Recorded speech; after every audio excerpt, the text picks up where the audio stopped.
한번 따라 하실까요? 왜 감사하지 못했을까요? 왜 감사하지 못했을까요? 사람이 하나님을 만난다는 건 쉬운 일이 아닙니다. 왜냐하면 우리는 유한한 존재입니다. 하나님은 무한하신 분입니다.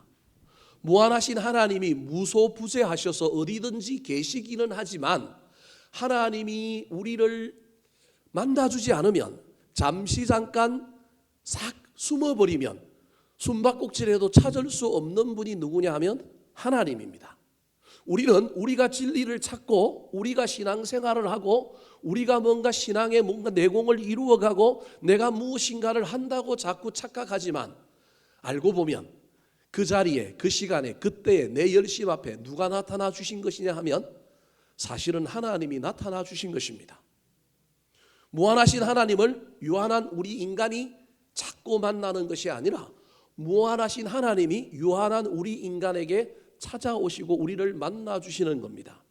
이 연말에 한 해를 마감하고 또 새해를 준비하며 달려가야 될 저와 여러분이 적어도 신앙생활을 하고 있다면 하나님 한번 만났으면 좋겠습니다.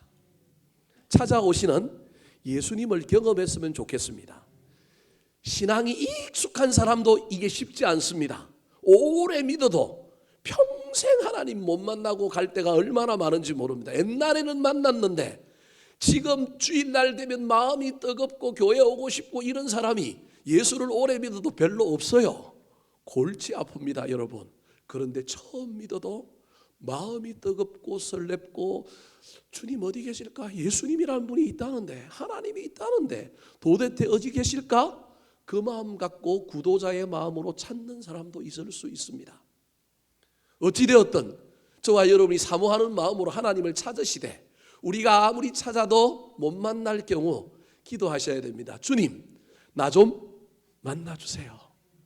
내가 찾을 때, 내가 헤매일 때 내 앞에 좀 나타나셔서 나한테 확신을 주시고 뭔가 느낌 있게 하여 주시고 뭔가 새로운 희망과 소망을 발견하게 해 주십시오라고 기도하는 저와 여러분이 되었으면 좋겠습니다.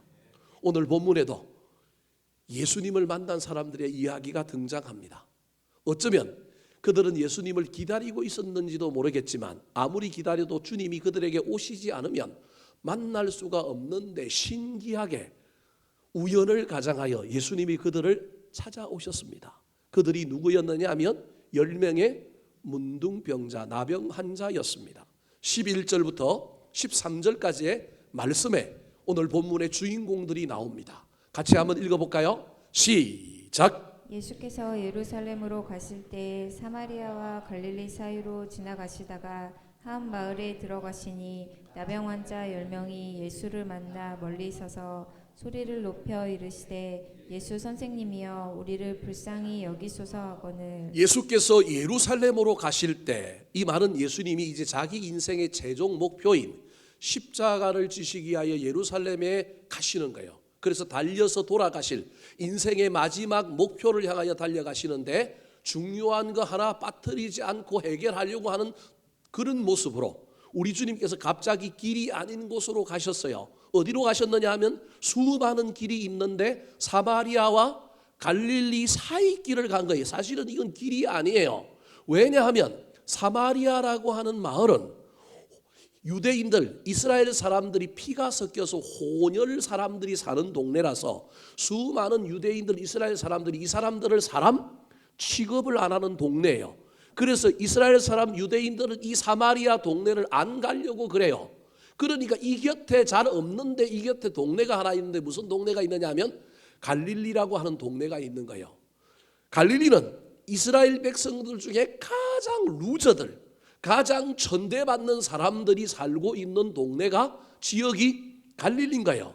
그러니까 대표적인 두 아주 천대받고 아주 힘없는 가장 밑바닥 인생을 살고 있는 사람들, 한쪽은 사마리아, 한쪽은 갈릴리.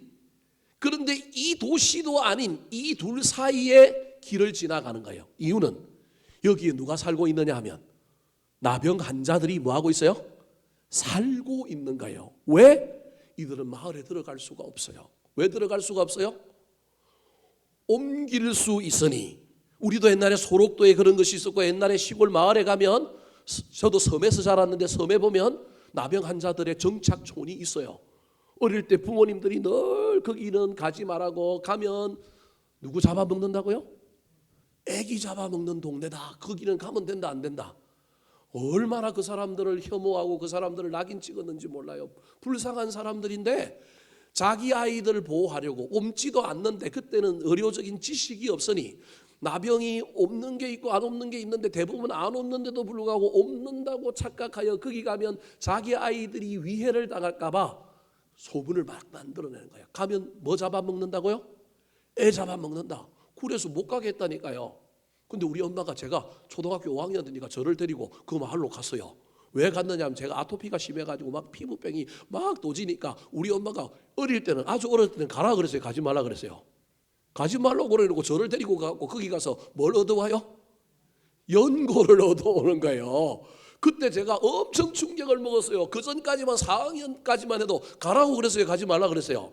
가지 말라 그랬는데 이번에는 거기 가서 그 사람들에게 약을 얻어오는데 보니까 조금 몰골이 뭐가 좀 없기도 하고 그러긴 하지만 그래도 그들도 사람 사는 거예요. 돼지를 치고 닭을 치고 거기도 애들이 있는데 부모는 조금 이상한데 애들은 또 뭐예요? 정상이야. 제가 그때 얼마나 충격을 받았는지 모릅니다. 그때나 지금이나 나병 환자들은 사람들에게 혐오를 받았습니다.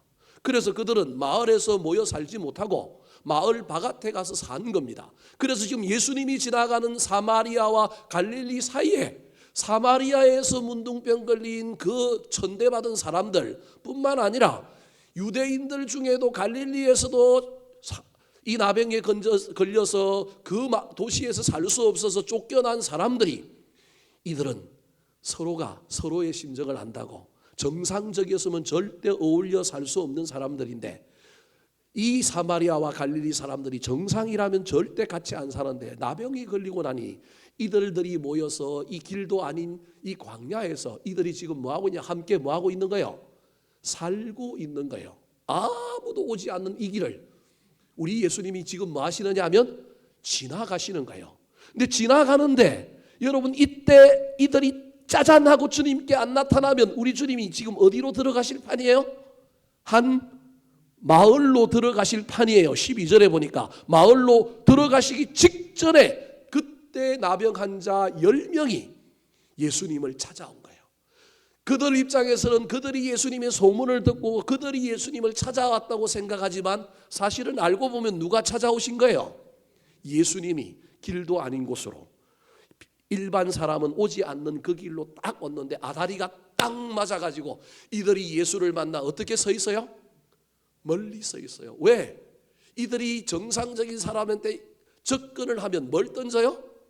돌을 던져요. 그래서 갈 수가 없어서 멀리 서 있는 거예요.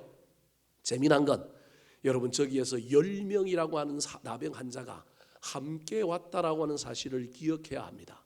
역사가 일어나려면, 부흥이 일어나려면, 집안이 잘 되려면 혼자 오는 것이 아니라 10명이 온 것처럼 우리도 뭐 해야 되느냐 하면 연합해야 합니다. 어쩌면 예수님께서 이 10명을 고쳐주신 이유도 저들이 각계격파로 개인적으로 온 것이 아니라 저들이 육신적으로 연약하고 천대받고 사회에서 버려진 사람들이지만 그들이 연합하여 한 마음을 품고 주님께 나온 저 모습 때문에 어쩌면 우리 주님이 오늘 저들을 고쳐주신 사건을 일으켰는지도 모릅니다. 사랑하는 성도 여러분, 하나님은 혼자가 아니라 연합하는 걸 좋아합니다. 그런데 다시 한번 화면을 보여주실까요? 그들이 10명이 와가지고 멀리는 서 있지만 목소리가 얼마나 큰지 모릅니다. 소리를 높여서 이르되 예수 선생님이여 우리를 모아소서 불쌍히 여기소서. 여러분, 이것이 무엇이냐 하면 기도입니다. 기도가 딴 게 아니라 내 소원을, 내 소망을 아뢰는 겁니다. 예수를 믿고 교회를 처음 나온 사람 기도가 잘 안 되지요. 또 남들이 기도하는 것 보면 저것도 미친 것 같고 이상해 보이죠. 여러분, 그래도 기도는 가능하면 뭘 내서 하는 게 좋으냐 하면 소리를 내야 하는 게 좋습니다. 내 기도 소리 내야 하면 옆 사람이 들으면 쪽팔릴까 봐 걱정되어서 기도 못하죠. 그러면 평생 기도는 못합니다. 기도가 늘지 않습니다. 내 감정, 내 마음에 있는 것을 소리내면 됩니다. 크게 소리 높여 못하면 중얼거리듯이라도 해야 합니다. 왜냐하면 소리를 내지 않고 난 양반이다, 난 고상하다 그래서 조용히 기도할 수도 있습니다. 묵상 기도도 있지만 그 기도하다 보면 기도는 온데간데 없이 사라지고 잡생각들로 가득합니다. 소리내어 기도하지 않으면 기도하다가 이 기도가 들려질까? 이게 도대체 될까? 하나님은 계신가? 그러다가 갑자기 집에 뭐 두고 왔던 것부터 시작해서 오늘 이 예배 끝나고 이 기도회 끝나고 나면 뭐 할까부터 생각해서 머릿속에 온갖 잡생각으로 가득 채워지게 되어 있습니다. 그래서 기도는 온데간데 없고 뭐만 가득해지느냐 하면 생각만 가득한 겁니다. 오늘 목사님 설교를 잘하나? 설교하다가 이상한 말을 했는데 저 말이 맞나? 왜 이렇게 늦게 끝나? 별 생각이 다 들다가 기도는 못하고 맙니다. 그래서 할 수만 있다면 여러분 기도하셔야 됩니다. 오늘 저 10명의 나병 환자가 고침을 받은 이유 중에 하나는 연합해서 왔고 또 다른 하나는 무엇을 붙들었느냐 하면 기도를 붙들었기 때문에 그렇습니다. 기도의 내용이 무엇입니까? 예수 선생님이여 우리를 불쌍히 여기소서. 고쳐달라고 구체적으로 말하는 건 아니지만 저 불쌍히 여겨달라는 말 속에 모든 것이 다 포함되어 있습니다. 우리 인생이 참 불쌍합니다. 어디 기댈 데가 없습니다. 고쳐주셔야만이 이 불쌍한 인생이 해결되겠습니다라고 우리 주님께 기도하고 있는 거예요. 이 기도를 들은 우리 예수님께서 이 기도에 응답을 해주셨는데 좀 이상하게 요상하게 응답을 하십니다. 어떻게 응답하셨을까요? 14절 말씀 같이 읽어보겠습니다. 시작. 보시고 이르시되 가서 제사장들에게 너희 몸을 보이라 하셨더니 그들이 가다가 깨끗함을 받은지라. 죄인들의 친구요. 우리 예수님 사랑이 많으시면 아니 멀리서 있는 사람들에게 그래도 찾아왔잖아요. 우리 예수님이 찾아오신 거지만 그들도 찾아왔다면 우리 예수님이 이 길을 오신 목적이 저 사람들이라고 한다면 저들에게 가까이 가서 손 한번 잡아줘봐야 하지 않겠습니까? 너희 얼마나 고생했냐. 사람들에게 이리 치고 저리 치고 얼마나 너희들 인생이 불쌍하냐. 그러면서 우리 예수님이 등이라도 토닥거려 줘야 되지 않겠습니까? 적어도 여러분 손을 머리에 얹고 기도해 줌으로 말미암아 그 병이 낫는 놀라운 역사를 일으켜 주셔야 하지 않겠습니까? 근데 우리 주님께서 가까이 가지도 않습니다. 생뚱맞게 말 한마디 하는데 그 말이 뭐예요? 보시고. 여러분 봤다라는 거예요.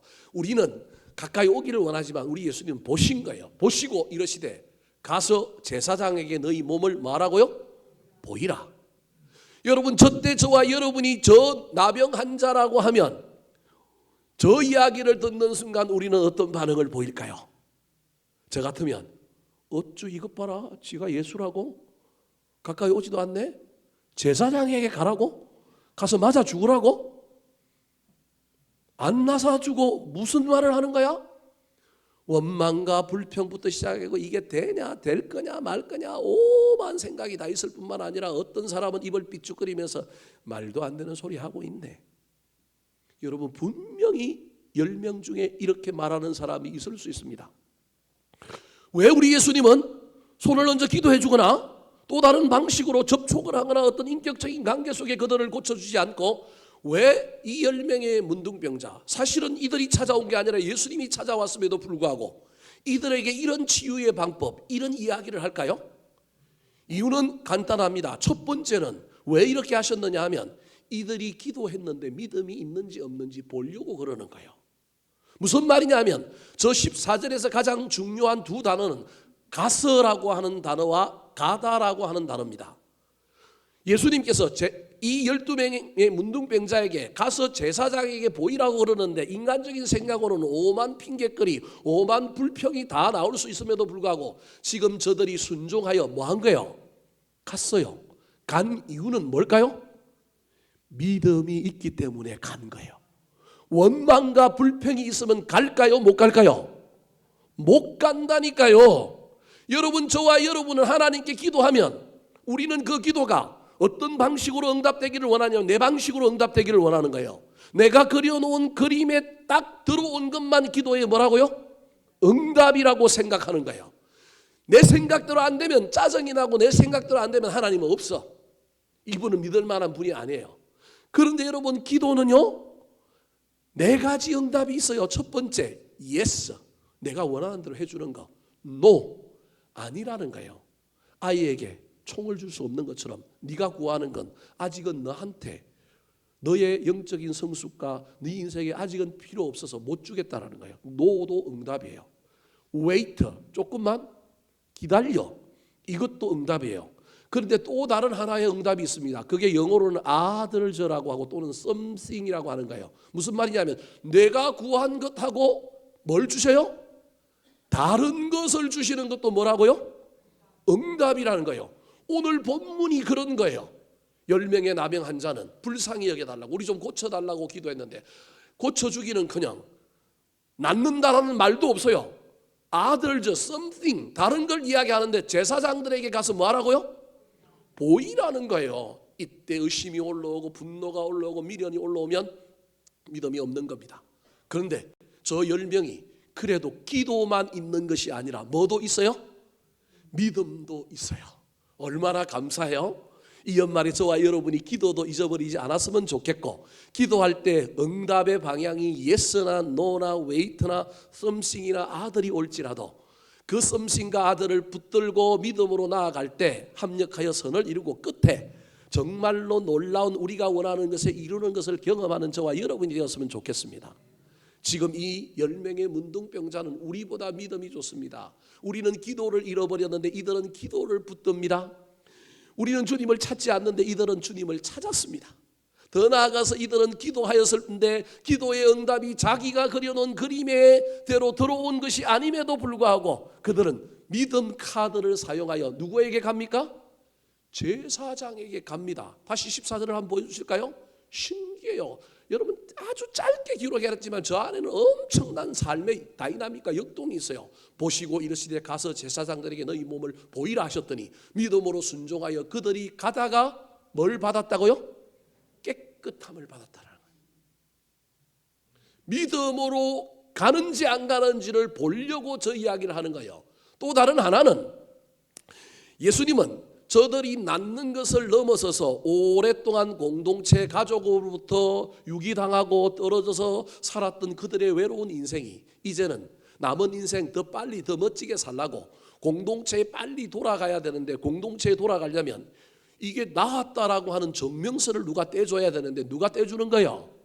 제사장이 떼주는 거예요. 제사장한테 몸을 보이면 제사장이 나았네? 그런데 혹시 재발할 수 있을 때 너 6일 동안 잿물 먹고 여기 있어. 내가 주는 정결케 하는 어떤 물을 가지고 소위 말하는 목욕해. 그러면서 6일 7일 뭐 하게 하느냐 하면 제사장이 보는 앞에서 재발하는지 안 나는지 임시적으로 나은 건지 아닌지 확인하고 난 다음에 7일째 되는 날은 제사장이 나았도다 그들의 집에 가가지고 뭐 하느냐 하면 선포를 해주는 거예요. 그러면 이들은 이제 공식적으로 어디로 들어갈 수 있어요? 마을로, 도시로, 자기 고향으로, 자기 집으로 돌아갈 수 있는 거예요.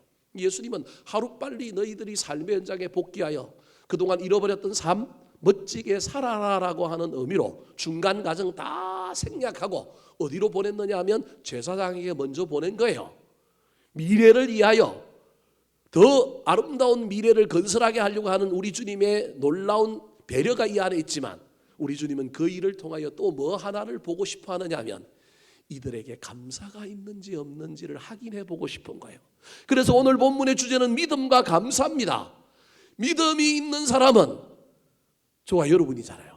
우리가 믿음이 있노라고 얘기하고 우리가 그래도 기도도 할 줄 아는 사람이고 기도의 응답도 경험해 본 사람인데, 진정한 믿음의 완성은 믿음을 가지고 살아가는 순례자인 우리 그리스도인들은 우리 믿음을 무엇으로 완성해야 되느냐 하면 감사로 완성해야 됩니다. 이게 연말에 저와 여러분이 붙들어야 할 중요한 숙제라는 거예요. 예수를 믿고 기도도 할 줄 알고 기도 응답도 받아봤는데 살아가는 동안에 뭐는 잊어버리고 사느냐 하면 감사가 없는 거예요. 그래서 능력이 더 안 나타나. 우리 주님이 우리에게 더 많은 것을 주시지 않아요.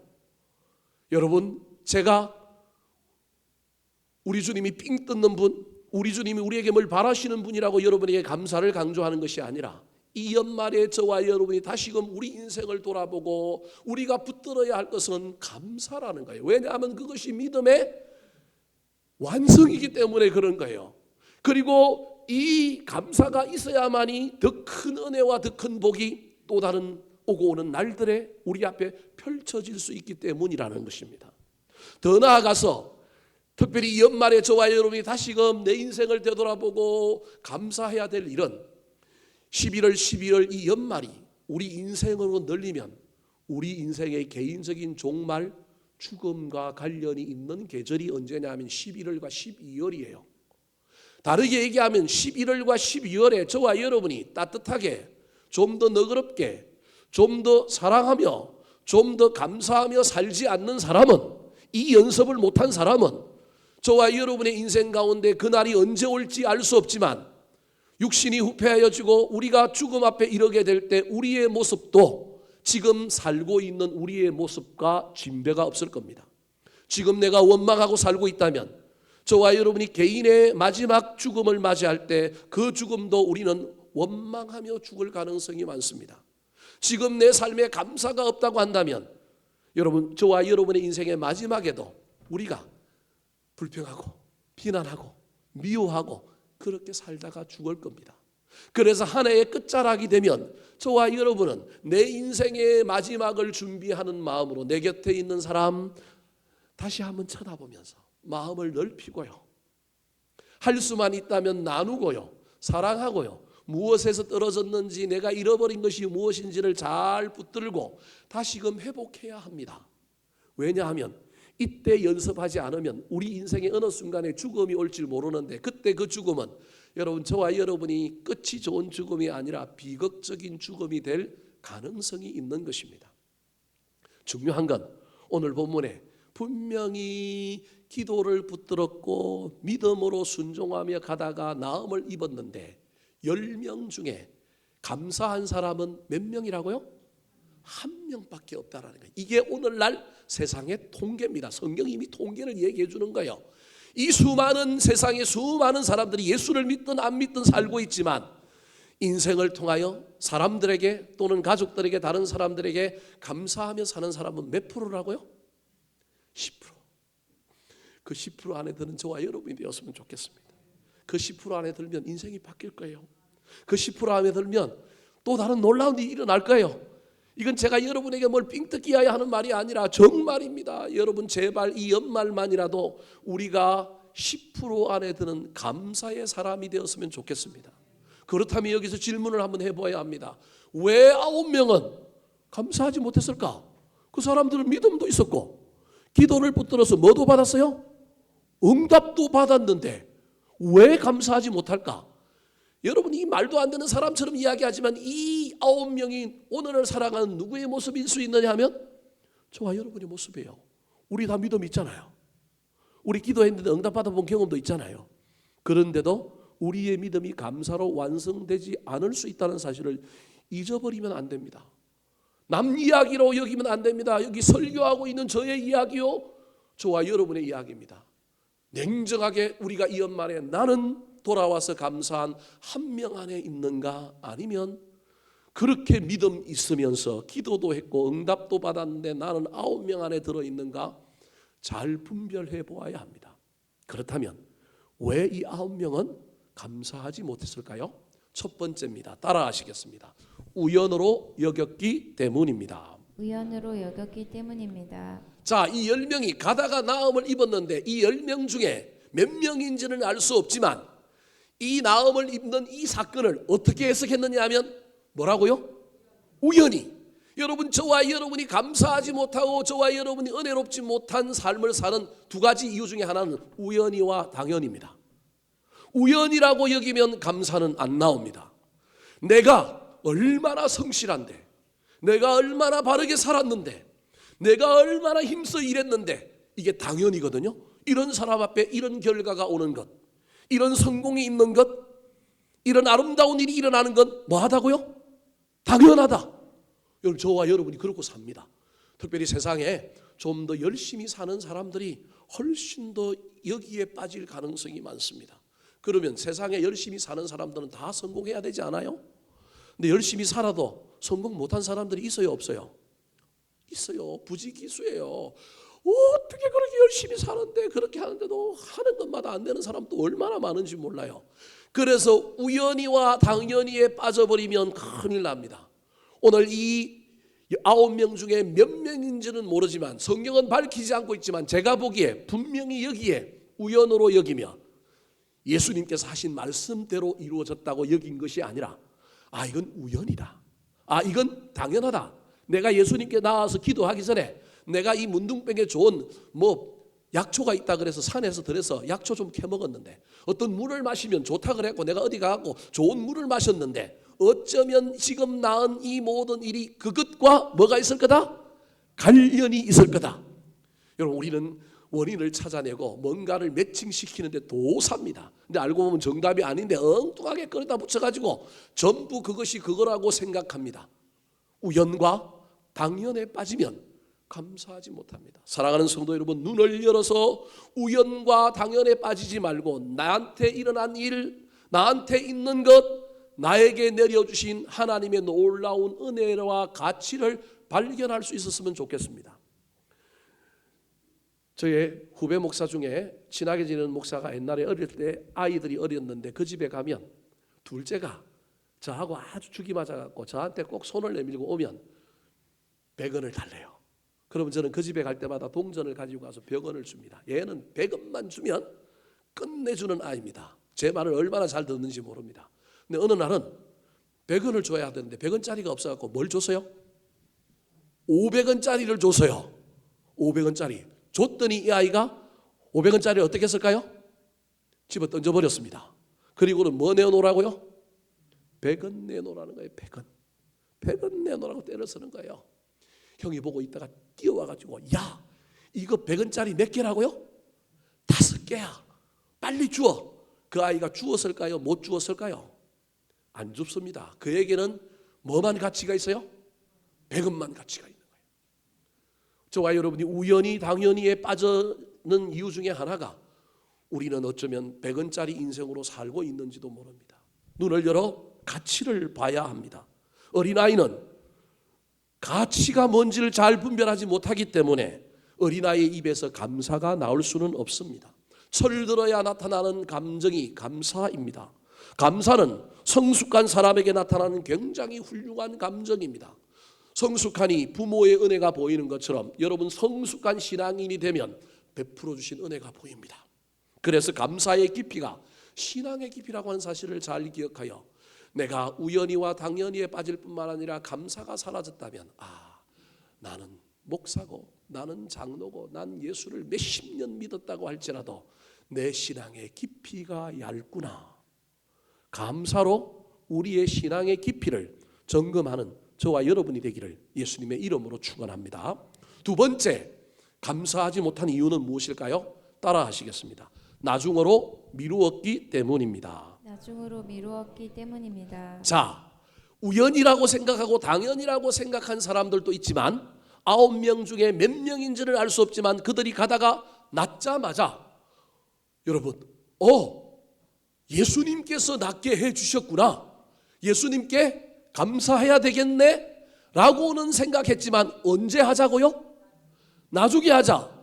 먼저 누구에게 보이고? 제사장에게 보이고 고향에 돌아가서 부모님 만나고 우리 집에 뭐 있는데 그거 가지고 누구 찾아가자? 예수님 찾아가자. 예수님 만날 수 있을까요?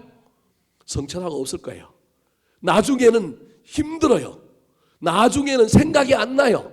그런데 저와 여러분이 감사를 못하는 이유 중에 하나가 나중에인 거예요. 이 나중에를 합리화할 때 어떻게 합리화하느냐 하면 예수님께서 우리 보고 뭐라고 그랬어요? 이 10명 보고 제사장에게 몸을 보이라 그랬잖아요. 그러니까 우선순위를 자기 스스로 정하기를 감사보다는 뭘 우선순위로 정해요? 제사장에게 보이는 것을 우선순위로 정하는 거예요. 예수님이 먼저 보이란 말 안 했습니다. 그냥 제사장에게 보이라 그랬습니다. 우선순위는 누가 결정할 수 있느냐 하면 내가 결정할 수 있습니다.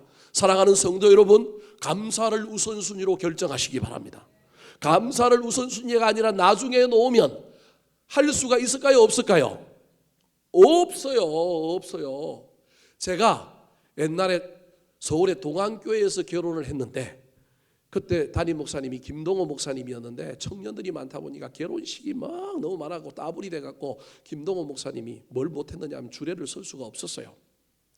다른 팀이 똑같이 겹친 팀이 욕심이 많아갖고 예배당 장소도 자기, 주례도 자기. 하나 양보해라 그랬더니 양보를 안 해. 둘 다.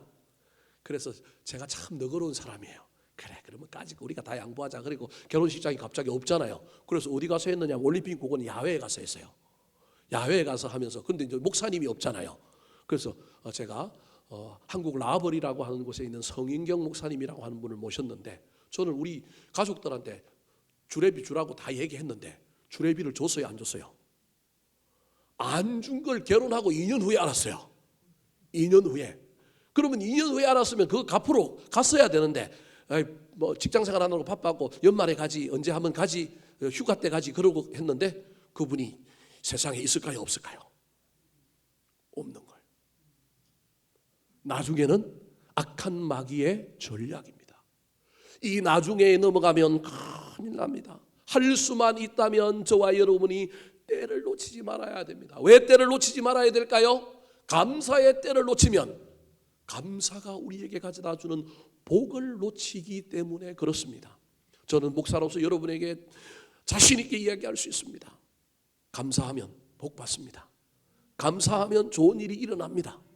우리 주님께서 여러분의 감사를 통하여 삥을 뜯고 우리 주님이 부자 되려고 하는 것이 아니라, 감사는 여러분을 복되게 하는 것이기 때문에 할 수만 있다면 나중으로 미루지 마시고 우선순위에 감사를 먼저 주는 저와 여러분이 되기를 예수님의 이름으로 축원합니다. 세 번째입니다. 왜 이 9명은 감사하지 못했을까요? 따라하시겠습니다. 마음으로 감사했기 때문입니다. 마음으로 감사했기 때문입니다. 자, 9명 중에 들으는 몇 명인지는 모르겠지만 우연히, 당연히 여기서 감사를 못했습니다. 몇 명은 감사하긴 한데 언제 하자고요? 나중에 하자고 생각했습니다. 또 다른 몇 명은 무엇으로 했느냐 하면 마음만으로 감사했습니다. 마음에 감사가 없는 사람 정말로 이상한 사람입니다. 좋은 일을 당하고 은혜를 경험하고 나면 반드시 뭐라도 해야 된다고요? 마음만으로 하시기 바랍니다. 그런데 여러분, 마음으로 할 때 하나님이 그 마음을 키워주실 때가 있어요. 그 마음을 뜨겁게 할 때가 있다니까요. 그때 저와 여러분이 결단할 수 있어야 됩니다. 오늘 본문에 마음으로 감사했던 사람들 중에 한 사람이 하나님이 그 마음을 뜨겁게 해주시니까 우선순위를 바꿨습니다. 제사장에게 가던 걸 가지 않고 누구에게로 와요? 예수님. 제사장에게 가서 내가 미래를 빨리 출발하는 것도 중요하지만 고쳐주신 분이 너무 고맙다, 난 그분이 너무너무 감사하다, 그 마음이 이 안에서 폭발하니까, 여기에 감격이 밀려오니까 이 감격을 붙들고 가던 길을 어떻게 할까요? 돌이켰습니다. 15절 16절 말씀 시작. 그 중에 한 사람이 자기가 나은 것을 보고 큰 소리로 하나님께 영광을 돌리며 돌아와 예수의 발 아래에 엎드려 감사하니 그는 사마리아 사람이라. 여러분, 그 중에 한 사람이, 10명 중에 10%인 한 사람이 큰 소리로 하나님께 뭘 돌렸다고요? 영광을 돌린 거예요. 마음으로 한 거예요. 그 자리에서 한 거예요. 그 자리에서. 그런데 그때 하나님이 그 마음을 격정적으로 만들어 주신 거예요. 여러분, 우리 가운데 이런 일이 일어났으면 좋겠습니다. 마음으로 감사하지 못하는 사람 참 안타까운 사람인데, 여러분 마음으로 하는 걸 넘어서서 그 마음에 우리 하나님이 기름을 좀 쳐주셔야 돼요. 거기에 우리 하나님이 좀 더 강력한 기름 부음을 주시면 이 사람이 큰 소리로 하나님께 영광을 돌리다가 이것만으로 안 되겠다 싶어서 어떻게 했다고요? 돌아오는 거예요. 돌아와 예수의 발 아래 엎드려 뭐 했다고요? 감사하니. 사랑하는 성도 여러분, 마음만으로만 감사하지 말고 마음이 폭발했으면 좋겠습니다. 마음이 뜨거워졌으면 좋겠습니다. 그래서 정말로 주님께 왔다가 제사장에게 가면 되잖아요. 어차피 마을로 돌아가면 제사장에게 가야 되는 거니까. 우리 주님은 언제 만날지 모르잖아요. 돌아다니시는 분인데 때를 놓치지 마시고 마음을 넘어서 더 우리 주님 앞에 감사하는 저와 여러분이 되었으면 좋겠습니다. 마지막입니다. 여러분, 왜 이 9명이 감사하지 못했을까요? 따라하시겠습니다. 다수를 따라갔기 때문입니다. 다수를 따라갔기 때문입니다. 민주주의는 참 좋은 겁니다. 여러분, 교회도 민주적으로 운영되어야 합니다. 우리나라에 민주주의가 정착하게 된 데는 교회의 공이 큽니다. 그래서 교회는 대체로 민주주의를 따릅니다. 여러분, 그럼에도 불구하고 교회가 모든 일을 민주적으로 결정하면 큰일 납니다. 이 경계선을 잘 구별해야 합니다. 민주주의가 좋은 방향으로 쓰이면 얼마나 좋은지 모릅니다. 그런데 다수결이 좋지 않은 방향으로 쓰여지면 이게 큰일 납니다. 그래서 여러분, 교회는 민주적인 상식 위에 때로는 신본주의가 있어야 합니다. 아무도 안 가는 길을 가고요, 넓은 길이 아니라 좁은 길을 가는 겁니다. 이게 교회요, 이게 우리 그리스도인들의 삶입니다. 우리는 민주주의를 버리면 안 됩니다. 민주주의를 따라야 합니다.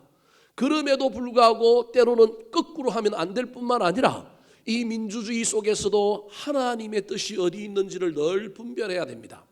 예를 들어볼까요? 감사하지 못했던 9명, 그 중에 몇 명은 당연히 우연히로 여겼습니다. 그 중에 몇 명은 나중에 하자고 생각했습니다. 그 중에 몇 명은 마음만으로 감사했습니다. 근데 한 명이 마음만으로 감사하다가 마음이 폭발하여 나는 예수께로 가겠다 결단하고 돌아갑니다. 그러면 나머지 9명이 이 돌아가는 사람을 보고 결정해야죠. 따라갈 거냐? 고할 거냐? 백할 거냐? 고할 거냐를 결정해야 됩니다. 그런데 여러분, 이 한 명을 따라간 사람이 있어요, 없어요? 없어요. 전부 뭐 한 거예요? 고한 거예요. 이유는 설명하고 있지 않지만 여러분, 제 생각엔 그래, 많은 사람이 따라가는 길이 옳은 길이요, 많은 사람이 가는 길을 가는 게 문제가 없다. 어쩌면 그래서 따라갈 수, 그 9명이 그대로 가던 길을 갔을 수도 있습니다. 한 명이 주님 앞에 왔을 때 주님이 뭐라고 얘기해요? 야, 10명 다 나음을 입었는데 이 중에 돌아온 사람이, 나한테 와서 감사한 사람이 몇 명밖에 없다고요? 우리 주님 참 섭섭하신 거예요. 이게 오늘날 현실인 거예요. 어쩌면 저는 이 성경을 이렇게 새롭게 만들어 보기도 합니다. 9명 중에 적어도 한 명은 마음을 바꾸어서 자기의 본 마음, 자기가 자발적으로 처음부터 한 마음은 아니지만 한 명이 저만치 가는 걸 보고 에이, 나도 따라가야 되겠다 싶어서 그 한 명을 따라갔다면, 오늘 성경에 예수님께서 너 한 명 외에 딴 사람은 어디 갔느냐라고 하는 이 섭섭한 어떤 문장은 우리 주님이 썼을까요, 안 썼을까요? 저는 안 썼을 거라고 봅니다. 그래도 몇 명 왔다고요? 2명 왔네. 사랑하는 성도 여러분, 누군가가 개척자가 되고 선구자가 되어서 어떤 좁은 길을 가는 것 위대한 일입니다. 그런데 더 위대한 건 그 좁은 길, 그 개척의 길을 가는 그 사람에게 힘을 보태어 따라간 사람, 더 위대한 사람입니다. 남이 좁은 길 간다고 나도 따라가면 개고생하겠네라고 생각하지 않고 그 길이 옳은 길이라고 한다면 따라갔으면 좋겠습니다. 특별히 감사는 개고생도 아닙니다. 남이 감사할 때 난 처음부터 막 감사가 용솟아 가지고 나는 이번에 감사하리라 결단한 것도 아닌데 어느 날 설교 듣다가 어느 날 누가 하는 것 보고 내 마음이 뜨거웠고 감사한 것, 부끄러워할 필요 없습니다. 그 일이 더 위대한 일입니다. 우리 주님이 어쩌면 야, 네가 참 믿음의 사람이다, 네가 너를 이기고 돌아왔다, 그게 신앙이다, 그렇게 말할지도 모릅니다. 말씀을 마치려고 합니다. 사랑하는 성도 여러분, 저와 여러분은 믿음이 있는 사람입니다. 기도를 붙들고 기도할 줄 알고 기도의 응답도 경험하는 사람입니다. 그렇다고 우리의 믿음이 온전한 믿음이냐? 그렇지 않습니다. 믿음은 반드시 감사로 완성되어야 합니다. 특별히 11월과 12월에 우리 인생 지나온 일들을 되돌아보면서 부모와 자녀들 사이에, 부부 사이에, 여러 직장에서 또 여러 삶의 현장에서 사람들과 관계 속에서 여러분, 저와 여러분이 감사라고 하는 보석을 발견할 수 있었으면 좋겠습니다. 네가 나를 구원해줘서 고마워, 네가 나를 만나줘서 고마워, 너 아니면 내가 어떻게 장가가겠냐, 네가 내 옆에 있어서 감사해. 속썩이지만 그럼에도 불구하고 어떤 자녀들이 있어서 감사. 주병진이가 요즘 결혼하려고 막 TV에서 선을 보고 그래요. 주병진이가 영향을 미친 사람이 박수홍입니다. 박수홍이라고 하는 연예인이 어느 날 주병진 집에 다른 연예인들하고 놀러 갔는데 주병진이가 마음을 다하여 조언한 거예요.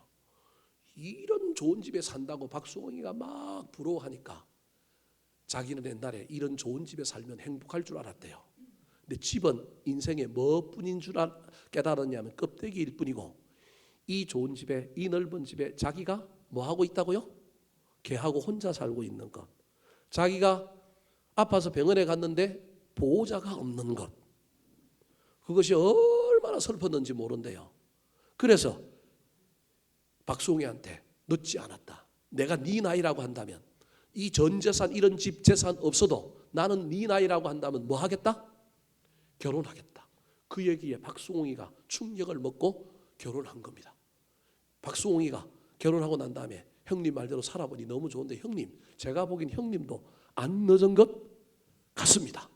갈지 안 갈지 모르겠지만 지금 그래서 지금 TV 프로가 하나가 지금 진행되고 있는 겁니다. 여러분, 제가 무슨 말을 하려고 하느냐 하면요, 결혼해라 이 얘기하는 게 아닙니다. 우리 청년들도 저 꼰대가 또 결혼해라고 또 얘기하네, 그렇게 생각하지 마시고요. 여러분, 중요한 건 결혼이 중요한 게 아니라 여러분, 나한테 있는, 내 곁에 있는 사람들을 내가, 그게 아내든 남편이든 가족이든 부모든 얼마나 소중히 여기고 곁에 있음으로 얼마나 감사하며 사는가 잘 살펴보시고, 이 연말에 원망과 불평 없는 것 붙들고 미워하고 분노하지 말고, 있는 것에 감사함으로 말미암아 없는 것도 채워지고 있는 것은 더 아름다워지는 놀라운 일을 경험하는 저와 여러분이 되기를 예수님의 이름으로 축원합니다. 한번 따라 하실까요? 왜 감사하지 못했을까요? 왜 감사하지 못했을까요? 우연으로 여겼기 때문입니다. 우연으로 여겼기 때문입니다. 나중으로 미루었기 때문입니다. 나중으로 미루었기 때문입니다. 마음으로 감사했기 때문입니다. 마음으로 감사했기 때문입니다. 다수를 따라갔기 때문입니다. 다수를 따라갔기 때문입니다.